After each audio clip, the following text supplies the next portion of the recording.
Well, again, I'm going to echo Keith's welcome to everyone. We're so excited you could be here.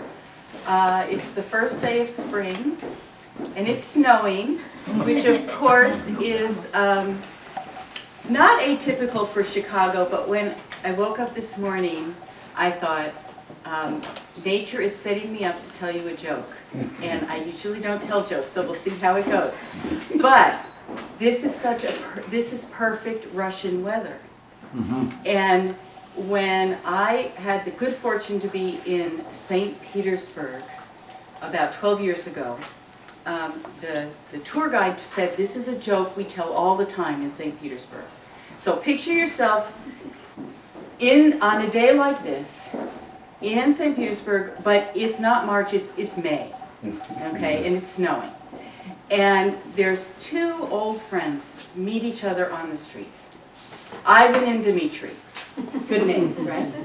So Ivan says, Dmitri, it's so good to see you. How are you doing on this fine spring day? And Dmitri says, I'm doing really well. It feels like summer is around the corner. And Ivan says, it feels that way to me too. Let's hope it comes on a weekend. That's good, right? See? We could use it in Chicago, just do it for spring. Spring is the weekend of Memorial Day, and then it's summer. But so, okay, thank you for laughing. I appreciate that. So, we are really glad that you're part of the event that's coming up to honor Heidi Stillman. And I'm going to just give you a little background on why we are honoring her.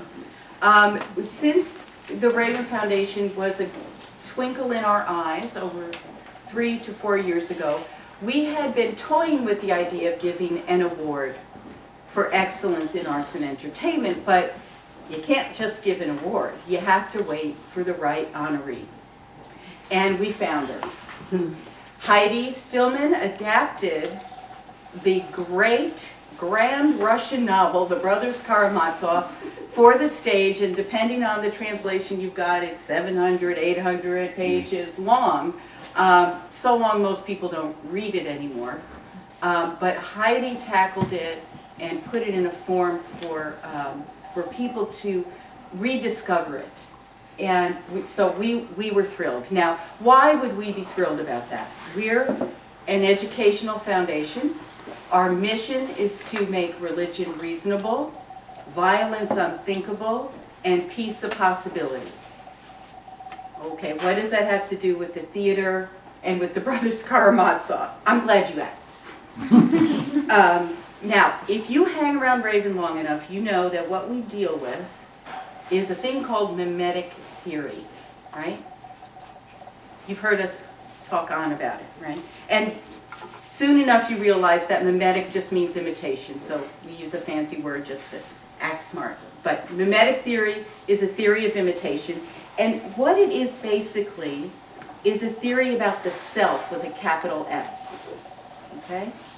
And it says that, most basically, it says the self does not exist in isolation. A self exists only in a network of relationships, in this web of interactions that we have with one another. And without them, there is no self. So the thing about that is that it goes against conventional wisdom, which says that the self is a fully independent and autonomous creature, and especially at the level of desire, that our desires are our own spontaneously generated creations. They just come from somewhere deep inside of us.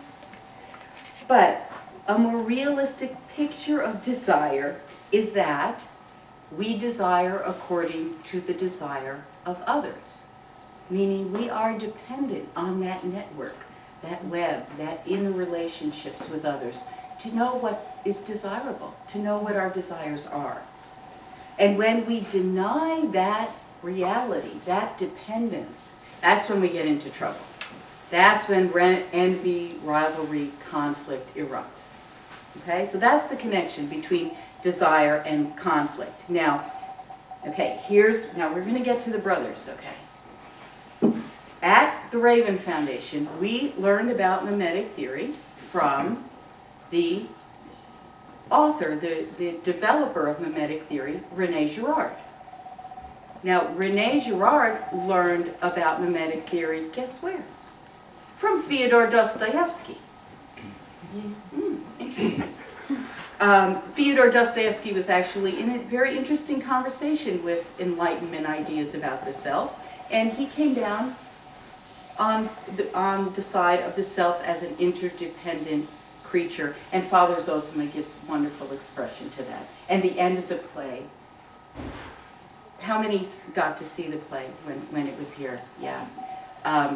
The end of the play is just a gorgeous culmination of that realization. But so the brothers Karamazov is actually Dostoevsky's cautionary masterpiece about how the denial of our interdependence leads not only to conflict and rivalry, but insanity and murder. It's a murder mystery. So you can trace the Raven Foundation's heritage through René Girard back to Dostoevsky and find our roots entangled in the dysfunctional Karamazov family tree. So we're not going to analyze what that says about our mental health tonight. We're not going to go there. But that's all I'm going to say about mimetic theory and the brothers, but I will tell you that our newsletter, our quarterly newsletter comes out next week, and it's devoted to this topic. So you can read Andrew McKenna's essay that he wrote when we did the commentary on the show, and I have a video, a YouTube class that you can look at and get a little more involved in the brothers that way. So I hope you get a chance to do that. And I hope you can see now that Heidi Stillman, by providing a new way for audiences to experience the power and relevance of Dostoevsky's novel, bears directly on our mission and makes her part of the Raven family and an ideal recipient for the first Raven Award. So Heidi, first round of applause.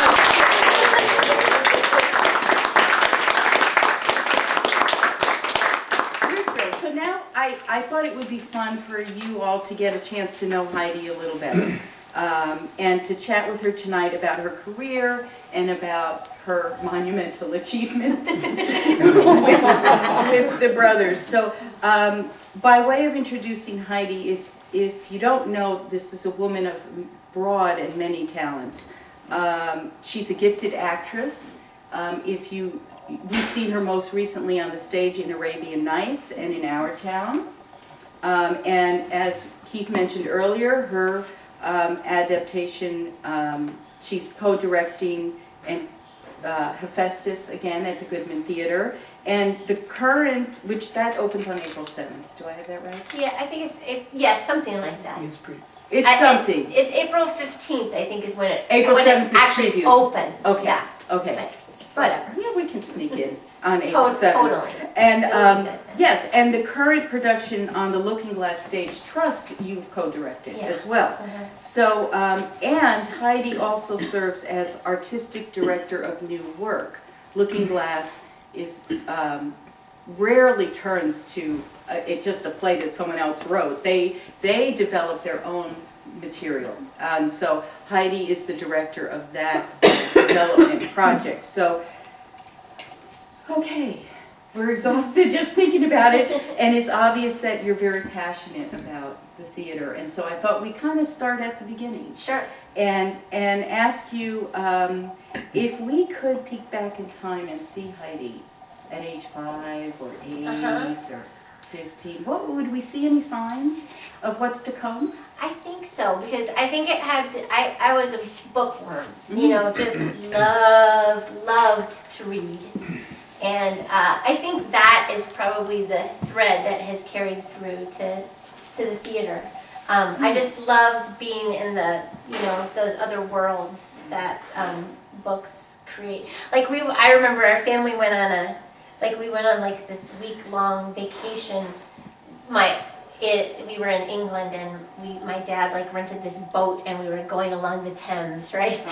And so it was supposed to be this wonderful, idyllic river vacation, and they teased me mercilessly because the whole time I was like, I was reading on the back of the boat. So I think maybe that's the thread that's drawn through. And when did you begin to think, I'm going to see what these stories look like if I acted them out? Well, I think, I don't know, in school, I think you start by reading aloud stuff. Like, I think I remember reading aloud Shakespeare and being one of the ones in the class who got it and could, you know what I mean? Because it's hard, and reading out loud doesn't come easy to everybody, and I felt like a fluency that way, and then I must have thought, okay, I'll be in a play, and I tried that, and it just came easy to me, and I really loved it, and it just progressed from there. Do you remember the first play you saw? No. It might have been Annie. I think my parents took me to see Annie in England. And I just thought that was fabulous. Because it's kids, and you're a kid yourself watching it, and to imagine, oh, maybe I could do that, or... Yeah, I think that might have been what it was. Not very highbrow, but... No, because you do a lot of highbrow stuff. Yeah. So what attracts you to these kinds of things? I mean, Greek tragedy and Russian novels, and... I mean, these are real daunting kinds of material. Well, but they're the most interesting, so... Complexity. Yeah. I think that's what's fun. I mean, it's not fun to do the easy stuff, although you do try to find some easy stuff, but, or one does. I looking at Andy. But, I don't know. Like, the first thing that I tried to adapt was The Master and Margarita, that Bulgakov book, which is also just like a I kind of love Russian literature. And that, that's such a fabulous book. And then it just went from there. So.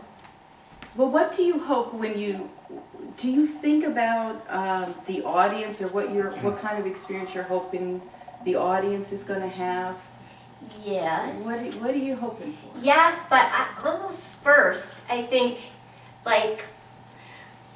when adapting, I'm thinking more about the author's intent, and what's the essence of the story, and how to put that on stage. And then I think it's later that I'm thinking about the audience. I don't know if that sounds snotty, and I don't think everybody works that way, but I think that's the way I work. So then when I start to think about what the set would look like and all of that, that starts to feel like what will the audience experience be of the play? What will it look like and be like? But the first thing I'm thinking about is what's essential about this story. Why am I attracted to this story, and what's essential about it, and how can that translate to being on stage? And why do it? I mean, you pick successful novels to adapt. Why take a novel and put it on the stage? I mean, I think that's a really good question. I don't really know the answer to it, but I think it's the ones that I want to see. I want to see the characters. I want them to be embodied in front of me. Yeah. It's those stories that I'm interested in. Right. I remember talking to you when I first met you, just before Andrew and I saw the Brothers, and you expressed a worry that people who really loved the novel would be disappointed in some way. Yeah. And what was the kind of feedback you got, or how do you deal with that worry? Yeah. Well, I think that has to do with feeling a fidelity towards the author, and wanting to not mess up what they've done, wanting to represent it in a good way.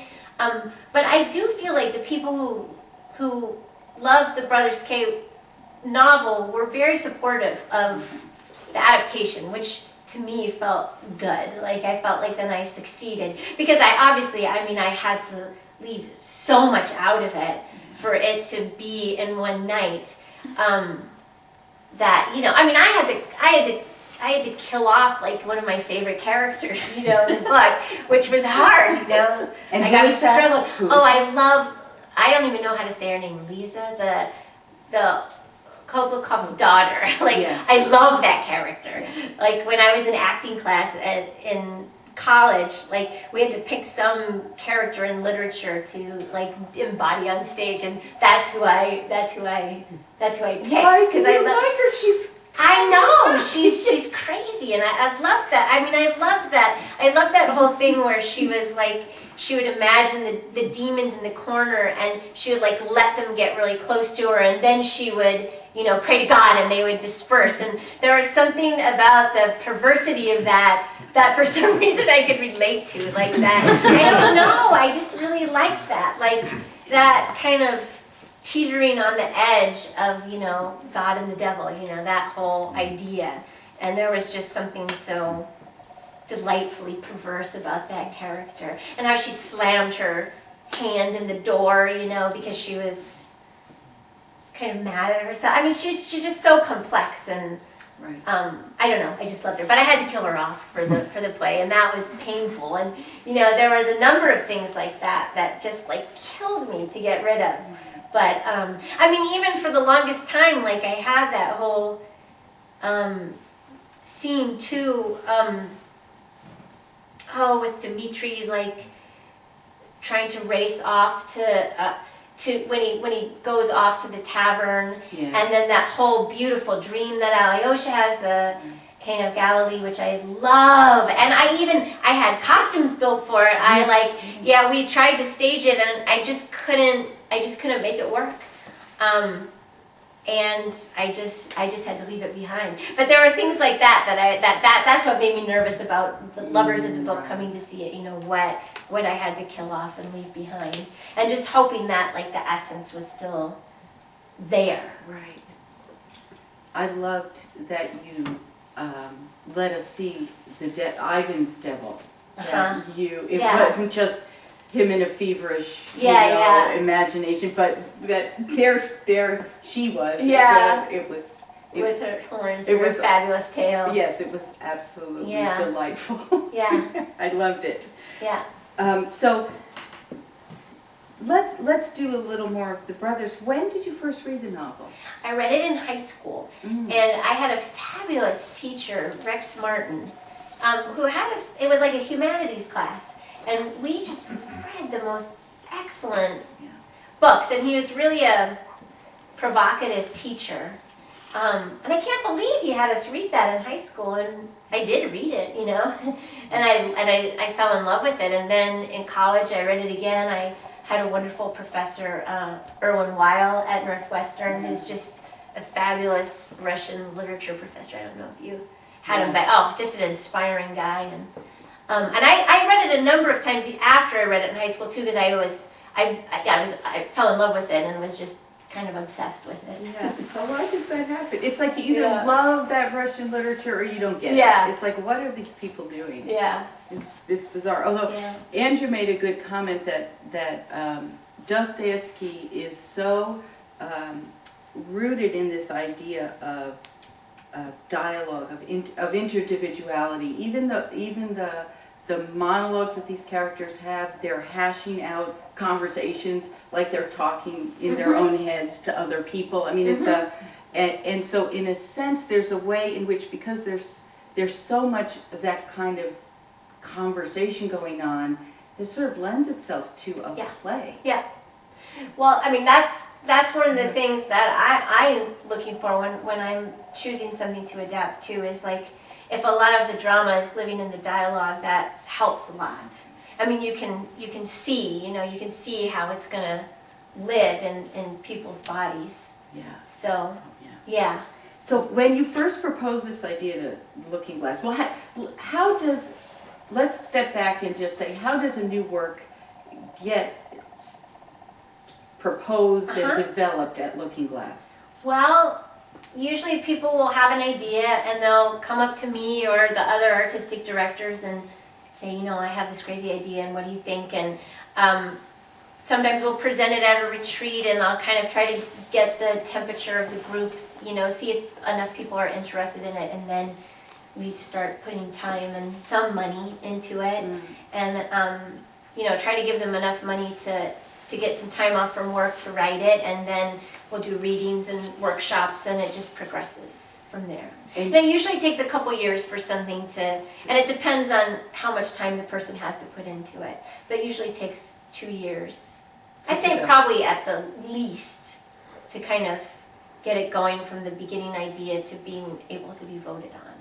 And you have is this a retreat? You mentioned the retreat. We have an annual artistic development retreat, as well as a retreat every year where we choose the season. So. But those are two separate retreats. Yeah. And the ensemble members then are the ones who go on the retreat? Yeah.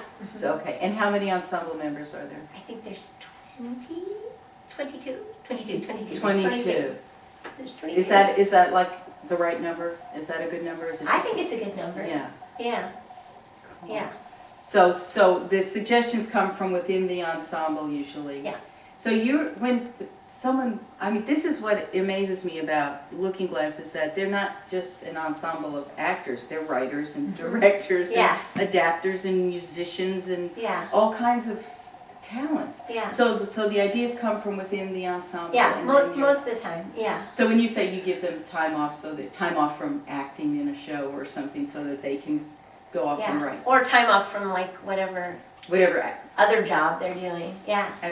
It's big family yes. operation, right? Everybody does what needs to. And some people are teaching and this and that. Yes. Yeah. Okay. So then when you first brought up the you brought up the Carter's K idea? Yeah. And how did that go over? Oh, they were supportive. They're always supportive of me. They're very nice. But they didn't say, what is she thinking? No, that's right up our alley. We like those big, epic, huge, impossible tasks. That's exciting to us. So, yeah. That's wonderful. Yeah, that excites us. And so how long did it take? I think it took about 2 years. It did take 2 years. Yeah. But, you know, I think I've been thinking about it a lot longer than 2 years. In fact, I think the first time I brought it up was before 2 years. It just took a while. But then you to got get it going. To the point where you can get it going. Yeah. And were cast members, so when you went to cast the show, did it matter to you that whether people were familiar with the novel, or were you looking for, No, it was a really hard show to cast because, you know, the language of it is kind of difficult. Like the acting style of it was difficult. And I was experimenting a lot with, like, it's different to read something and to hear it are two very different things.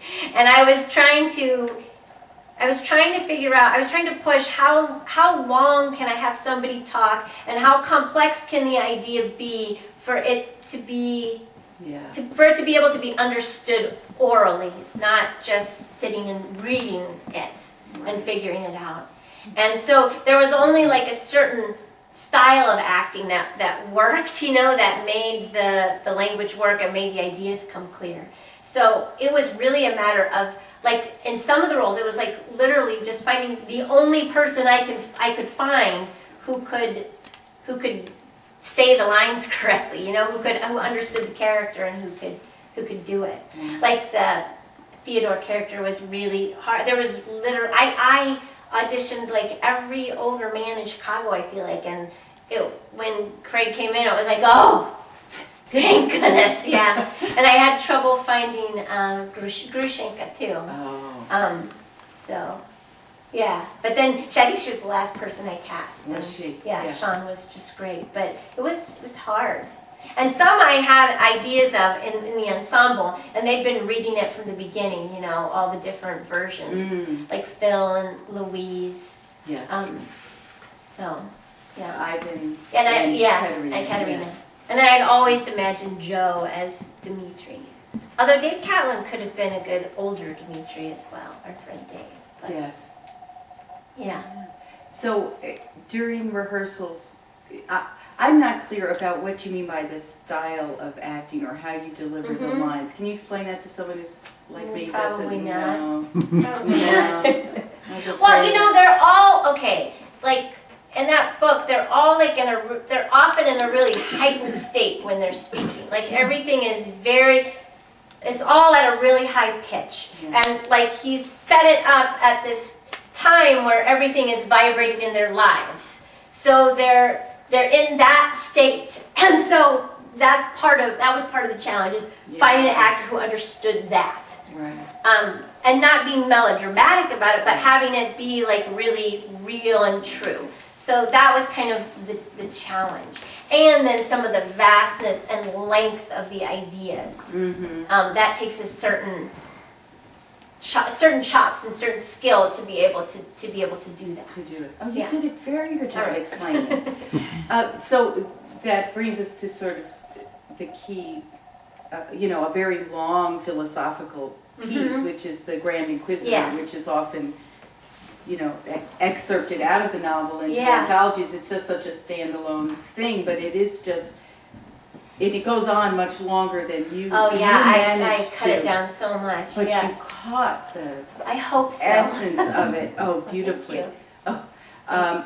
So did you ever doubt that you would include that Well, section in it? I doubted that I was going to be able to include it in an interesting Yeah. way, but that to me was like non-negotiable in a way. It's like, because I felt like if you took away that stuff, that it was just plot, and the plot itself is the plot. It's a good plot. I mean, he made up a great plot for what he wanted to say, but that's not what he wanted to say. It's like all the stuff hanging off the plot is what interests me about the book. So I knew I had to try to get that in there in a way that the audience was going to be interested in. Yeah. Oh, I So, thought you did. I mean, did you ever see that movie, the movie that there is of the brothers? The Karamazov? one from the 50s? Yeah, well, and doesn't it has like Yul Brynner as Yes. Dimitri, and it's Yeah. like Captain Kirk as Alyosha. William Yeah. Shatner is, I Yeah. almost fell off the Yeah. sofa when I saw that. But that one, it's like had to be so plot, but it Yeah. just, it's missing. No, it didn't work. Yeah. It didn't work. No, yours worked. That one didn't work. So, what is it? Let's talk about the themes of the novel that really attract you. I know you've Yeah. had your head in Hephaestus and trusted everything for a Yeah, while. yeah. But why should we care about this Yeah. piece of 19th century Russian Yeah. literature? Well, for me, there's a lot of things about it, and I feel like my interest and love in the book, like it kind of shifts as I get older.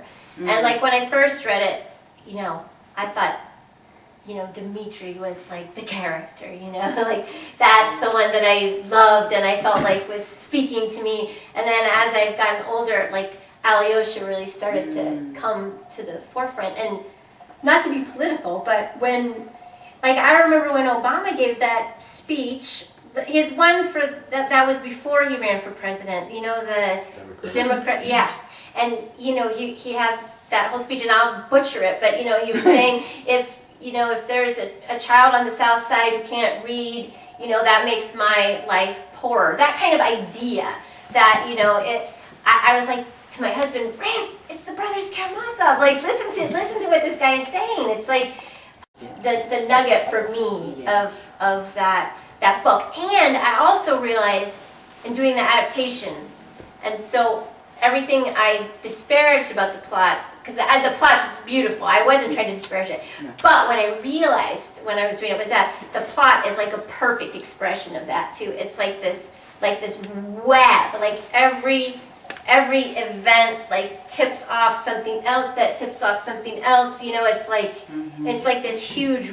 The plot is just this huge web that leads you know, kind of inevitably to what happens.